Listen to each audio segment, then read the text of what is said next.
keep it for a very long time.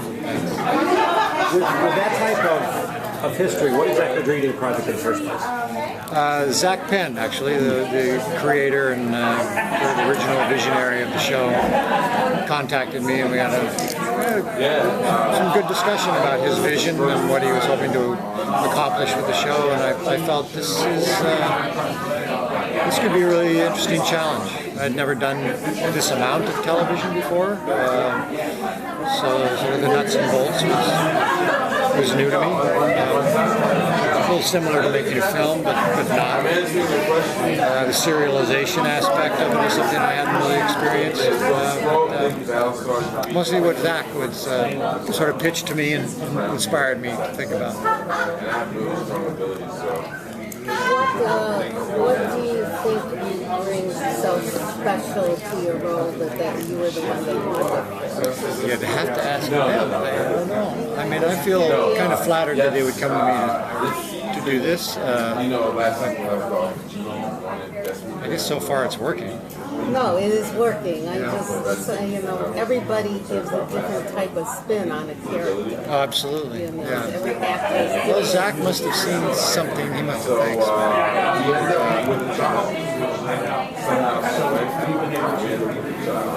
I don't know. Hard to put your finger on it. Do you feel like you're mentoring? I mean, do you have younger actors people that come to you for mentoring, or are they pretty solid? No, they're solid. Yeah, they know the playing field. Yeah. And it's what makes it feel like a pretty good team. I think the show has a particular style to it, which is different than others I've seen, where there's a lot of ad-libbing, there's a lot of, you can take the text and sort of lift it and play it, and we're not locked down. So it takes a lot of listening, and the ensemble is one of the more delightful things. What are you most looking forward to next season? There's a lot that comes down in this next season that I think it's really head and shoulders above last season. We put a lot of stuff in place in terms of character and situation and the whole mythology. But what happens in this season becomes there's so much more. It's richer, the human experience as well as the sci-fi world. It's just amplified beautifully. And there's a lot more personal challenges, and there's a lot more to play in character. And the world of ALPHAS takes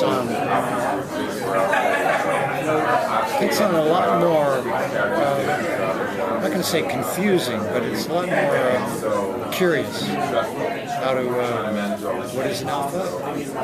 What do we do with these gifts?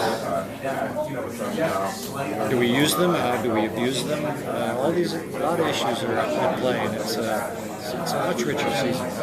She doesn't really remember. And also the production values have been added too. Special effects, great guest stars coming in all together, leaps and bounds. Anybody can give us a spoiler on who's guest star?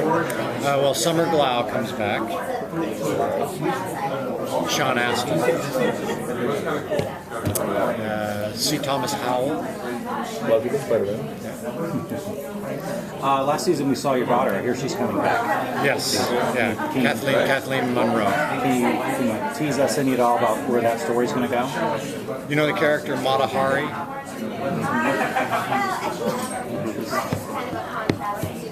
For those who don't know who Mata Hari is, she's a very famous, let's say, suspected double agent. Yeah.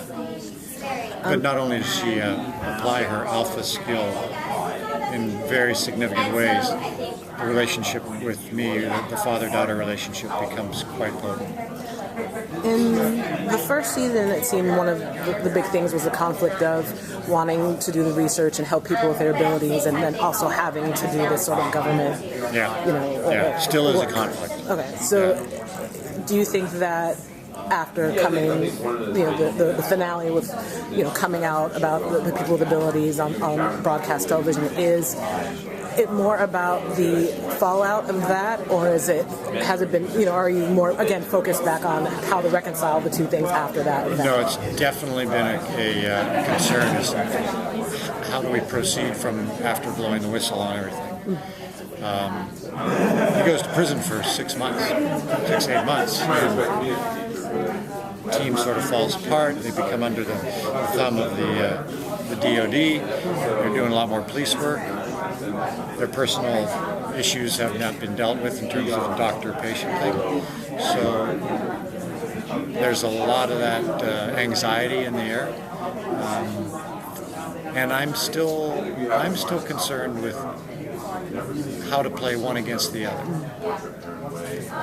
Not to be so much under the aegis of the DOD, but to maintain our own autonomy, do things my own way, try to avoid the militarized situation and go for the psychiatric resolution. So that's a good question. That's really one of the things that we're constantly battling with.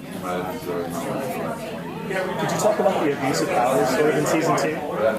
Yeah. Well, just sort of follow up on your thing. It's like